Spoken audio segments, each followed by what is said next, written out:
वो मस्जिद नहीं थी केशव भैया, वो ढांचा था, ढांचा, और ढांचे को हमने हटाया है। कांग्रेस का दोगला चेहरा है जो आज ये चीख करके कहते हैं कि राम जन्मभूमि का ताला हमने खुलवाया। जब ताला खुलवाने का श्रेय लेते हो तो फिर निमंत्रण क्यों ठुकरा रहे हो? अरे ये बदनसीब लोग हैं केशव भैया।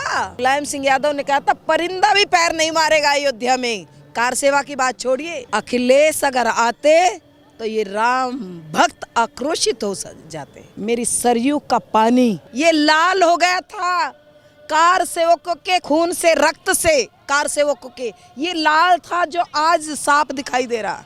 हमने देखा है भाई, इनकी औकात नहीं एक शब्द ये कुरान पर जरा बोल के दिखाए। मैं चैलेंज करती हूँ सरयू मैया की गोद में खड़े होकर के जरा एक शब्द ईसा मसीह पर बोल करके दिखाइए, मोहम्मद साहब पर बोल करके दिखाइए।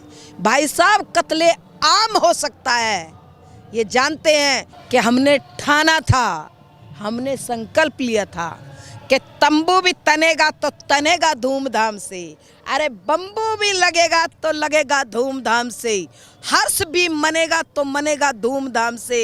यानी ये जो हिंदू जो करेगा वो करेगा धूमधाम से, और मेरे राम जी का मंदिर बनेगा धूमधाम से। उदयनिधि स्टालिन जिन्होंने पहले कोरोना महामारी से तुलना की, हिंदुत्व की, आज वो कह रहे हैं कि मस्जिद तोड़ करके जो मंदिर बनाया गया हम उसके पक्षधर नहीं, हम उसके पक्ष में नहीं हैं। देखिए स्टालिन जैसे कितने लोग होंगे जो आज हिंदुत्व के खिलाफ है, सनातन के खिलाफ है, सनातन संस्कृति के खिलाफ है। राम मंदिर कोई खाली घंटा घड़ियाल बजाने के लिए नहीं है, ये राष्ट्र का मंदिर बन रहा है, और राष्ट्र के मंदिर का विरोध स्टालिन जैसे लोग कर रहे हैं। मुझे बड़ा अफसोस होता है, और इन लोगों पर वास्तव में कार्यवाही होनी चाहिए। जो हिंदू को गाली देते हैं, सनातन धर्म को गाली देते हैं, ऐसे लोगों पर तो जरूर कार्यवाही होनी चाहिए। और मैं कहूँगी कि मस्जिद तोड़ के मंदिर बनाए, इनको तमीज नहीं है। इतिहास को पढ़े, इनको मैं कह रही हूँ, चेतावनी दे रही हूँ। वो मस्जिद नहीं थी केशव भैया, वो ढांचा था, ढांचा, और ढांचे को हमने हटाया है। मैं उस दौर से संघर्ष कर रही हूँ राम जन्मभूमि के लिए। जिस समय मुलायम सिंह की उत्तर प्रदेश में सरकार थी और मुलायम सिंह ने कहा था, विश्व हिंदू परिषद ने घोषणा की थी कार सेवा करेंगे, तो मुलायम सिंह यादव ने कहा था परिंदा भी पैर नहीं मारेगा अयोध्या में। कार सेवा की बात छोड़िए, उस समय जन सैलाब निकल पड़ा था। ये स्टालिन क्या जानते हैं कार सेवकों का बलिदान। और मैं तो कहूँगी आज जो ये भव्य मंदिर बन रहा है, ये कार सेवकों को सच्ची श्रद्धांजलि है। लेकिन जानबूझ करके बार बार बहुसंख्यक समाज की आस्था को ठेस पहुंचाना। इससे पहले उदयनिधि स्टालिन ने कहा था कि हिंदुत्व कोरोना जैसी महामारी है, डेंगू जैसी महामारी है, जिसे तत्काल खत्म करना चाहिए। इनकी औकात नहीं एक शब्द ये कुरान पर जरा बोल के दिखाए। मेरा चैलेंज है भाई, जो सनातन को गालियां देते हैं, ये हिंदुओं को गालियां देते हैं, हमारे आराध्य प्रभु राम के बारे में क्वेश्चन करते हैं, इनकी औकात है जरा? मैं चैलेंज करती हूँ सरयू मैया की गोद में खड़े होकर के जरा एक शब्द ईसा मसीह पर बोल करके दिखाइए, मोहम्मद साहब पर बोल करके दिखाइए। भाई साहब कत्ले आम हो सकता है, ये जानते हैं। हिंदू बेचारा सही सुनू है, उसको सही सुनुता का पाठ, कोई एक गाल पे थप्पड़ मारे तो दूसरा गाल कर दो, तो इसीलिए हिंदू को बेचारा समझ करके कुछ भी कह देते हैं। लेकिन आज आप अयोध्या में, क्योंकि आपने खुद कार सेवा की और उस मंदिर निर्माण के लिए है, जिसके लिए न जाने कितने करोड़ों लोगों ने संघर्ष किया और राम भक्तों ने संघर्ष किया, लेकिन आज अयोध्या में उसी मंदिर को बनते हुए कितनी खुशी है।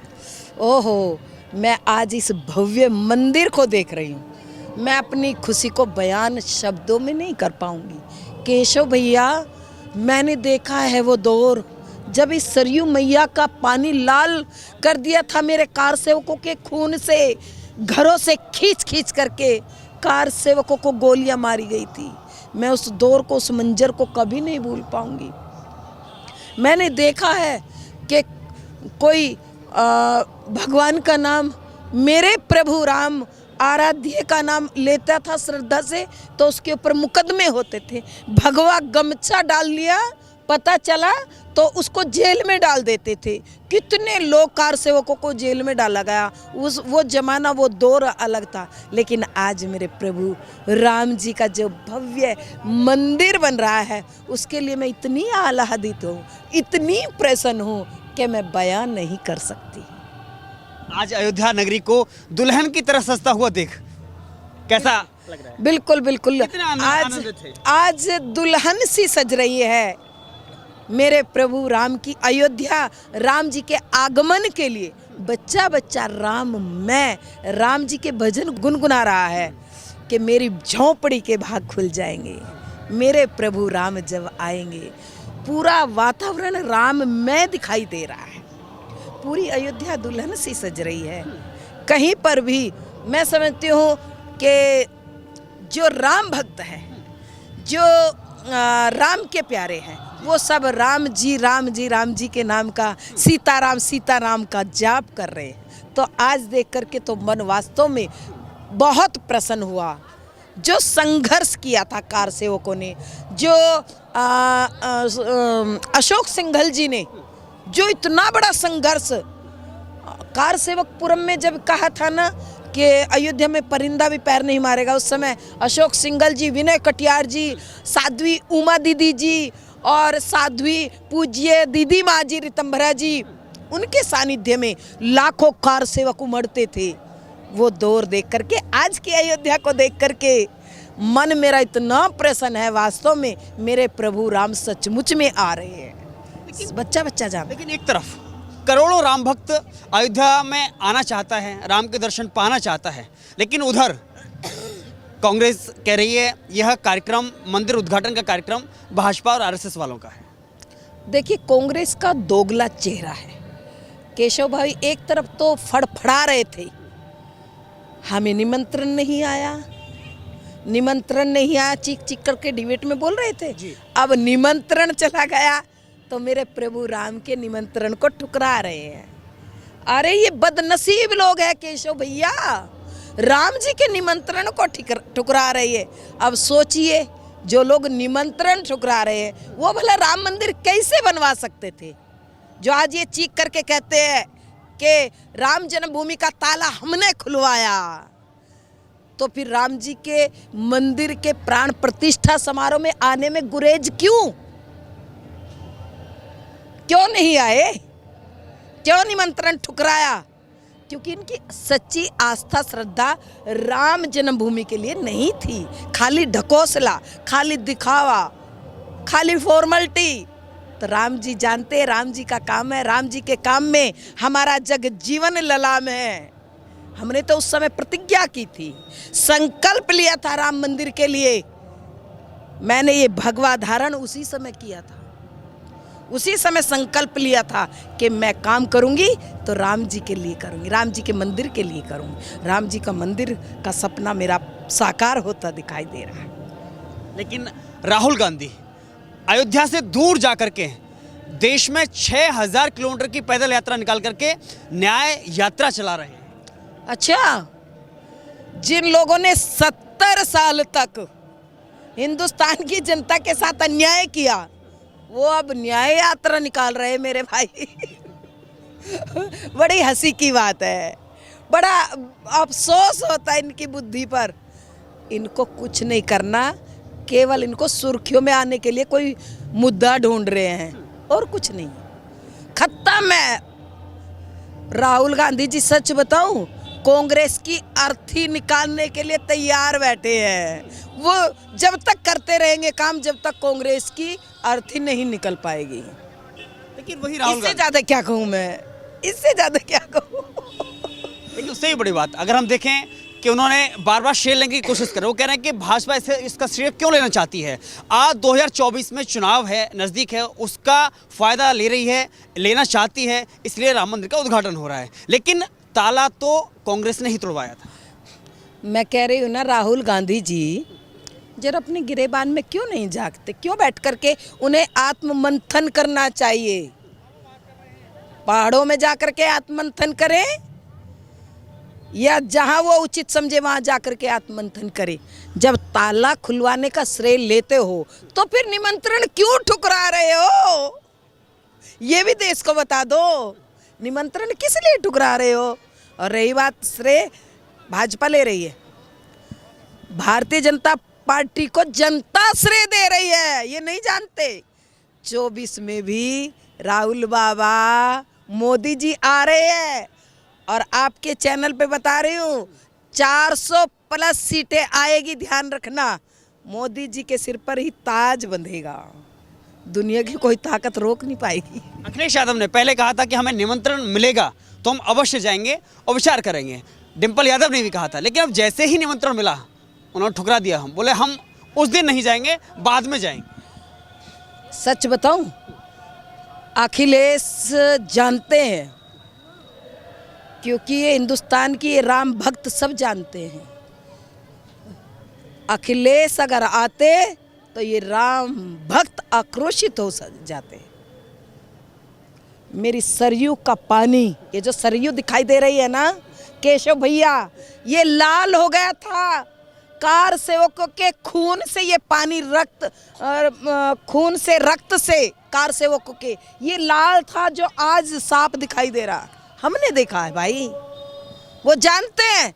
लेकिन हाँ, मैं एक सलाह जरूर दूंगी, जो लोग निमंत्रण ठुकरा रहे घर में बैठ करके प्रायश्चित करे कि राम जी हमने बहुत बुरा किया, हमें माफ कर दो।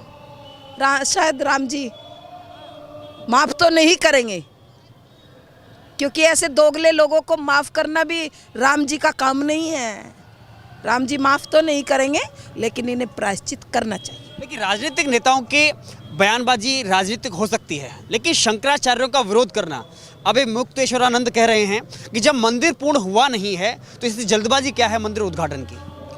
देखिए, मैं शंकराचार्यों के बारे में कुछ कहूँ, मैं समझती बहुत छोटी सी हूँ। मैं शंकराचार्य है, और हमारे प्राण प्रतिष्ठा समारोह में 3 शंकराचार्य आ रहे हैं। अगर एक नहीं आ रहे हैं तो मैं कोई प्रतिक्रिया ना दूं तो अच्छा है। लेकिन मेरे दिल में उस शंकराचार्य के से ज़्यादा परम पूज्य जगत गुरु रामभद्राचार्य जी के प्रति श्रद्धा अगाध है, क्योंकि उन्होंने कोर्ट में खड़े होकर के मुस्लिम जज को राम मंदिर के पक्ष में गवाही दी थी। और जब अयोध्या की धरती को रक्त रंजित किया था, जरा मैं पूछ ले, मेरा खून खोल जाता है। अरे इस समय राम मंदिर का प्राण प्रतिष्ठा समारोह में है। एक विराथू हुए ना संत, उन्होंने अपने देश से रोहिंग्या को, मैं दूसरा शब्द नहीं लूंगी क्योंकि सांप्रदायिकता का आरोप मेरे ऊपर लग जाएगा, रोहिंग्या को अपने देश से खदेड़ खदेड़ करके, कान पकड़ पकड़ करके बाहर करने वाले, जरा इन लोगों से मैं कहूंगी जो लोग विरोध कर रहे, जरा विराथू को पढ़ ले, विराथू जैसे संत बन जाए, अपने देश हित में, राष्ट्र हित में कुछ संकल्प ले, वो बहुत जरूरी है। 22 तारीख का दिन वास्तव में ऐतिहासिक होगा, हर किसी को इंतजार है। लेकिन शफीकुर रहमान कहते हैं उसी 22 तारीख को मैं अल्लाह से दुआ करूंगा उस बाबरी मस्जिद के लिए जिसको शहीद किया गया। जो लोग बाबरी ढांचे को मस्जिद कह रहे वो शब्द को बदल ले। पहली बात, मस्जिद नहीं, वो ढांचा है। और ये जो अल्लाह से दुआ मांगेंगे, मैं उनके लिए कहूँगी कि हमने ठाना था, हमने संकल्प लिया था कि तंबू भी तनेगा तो तनेगा धूमधाम से, अरे बम्बू भी लगेगा तो लगेगा धूमधाम से, हर्ष भी मनेगा तो मनेगा धूमधाम से। यानी ये जो हिंदू जो करेगा वो करेगा धूमधाम से, और मेरे राम जी का मंदिर बनेगा धूमधाम से। अब राम जी का मंदिर धूमधाम से बन रहा है केशव भैया, जो मंदिर का विरोध करे अपने घर में बैठ कर के कुछ भी कर ले, हमें उनसे कोई लेना देना नहीं। असदुद्दीन ओवैसी को डर है, उन्होंने युवाओं से अपील किया कि मस्जिदों की हिफाजत करें, कहीं ऐसा ना हो हमारी मस्जिदों को छीन लिया जाए। अच्छा, ओवैसी जानता है सच्चाई को, वो स्वीकार नहीं करेगा, लेकिन क्योंकि वो जानता है हमारे मंदिरों को तोड़ करके ही तो इन्होंने ढांचे खड़े किए हैं, चाहे वो राम जन्मभूमि हो या श्री कृष्ण जन्मभूमि हो, चाहे ये ज्ञान व्यापी हो, वो बहुत अच्छे से जानते हैं। और 3 नहीं, खबर चैनल पर बोल रही हूँ, 30,000 मंदिरों को तोड़ा, ये ओवैसी अच्छे से जानते हैं। इसीलिए ये चोर की दाढ़ी में तिनका, इनकी दाढ़ी में तिनका जरूर है, इसीलिए घबरा रहे हैं कि सच्चाई सामने आनी है। ये पब्लिक है, सब जानती है। जब आपने मथुरा का नाम ले ही लिया है तो मुझे लग रहा है, क्योंकि विश्व हिंदू परिषद से आप जुड़े रहे हैं, वीएचपी ने ही कहा है कि संघर्ष ये हमारा समाप्त नहीं हुआ है। कुछ लोगों को लग रहा है कि 500 वर्ष बाद हमें ये एक शुभ अवसर आया है, लेकिन ये संघर्ष खत्म नहीं हुआ है, ये संघर्ष आगे भी जारी रहेगा। हम भी कह रहे हैं। तो आगे मथुरा तक जाएगा? हाँ, बिल्कुल जाएगा। हम कोर्ट से लड़ाई लड़ रहे हैं, मथुरा तक भी जाएगा और ज्ञान व्यापित तक भी जाएगा, और उसके आगे अभी खोलेंगे नहीं, कहाँ कहाँ जाएगा। ये संघर्ष हमारा जारी रहेगा। केशव भैया, आप चिंता न करिए, बस राम जी की कृपा बरसने दीजिए। बहुत बहुत शुक्रिया, बहुत बहुत धन्यवाद हमसे बातचीत करने के लिए। सरयू के तट पर दीदी साध्वी प्राची, जिन्होंने कार सेवा की उस राम मंदिर निर्माण के लिए, आज वास्तव में इनके लिए खुशी का पल है, और उन सभी कार सेवकों के लिए जिन्होंने कार सेवा में हिस्सा लिया और जो आज उसे बनता हुआ देख रहे हैं। धन्यवाद।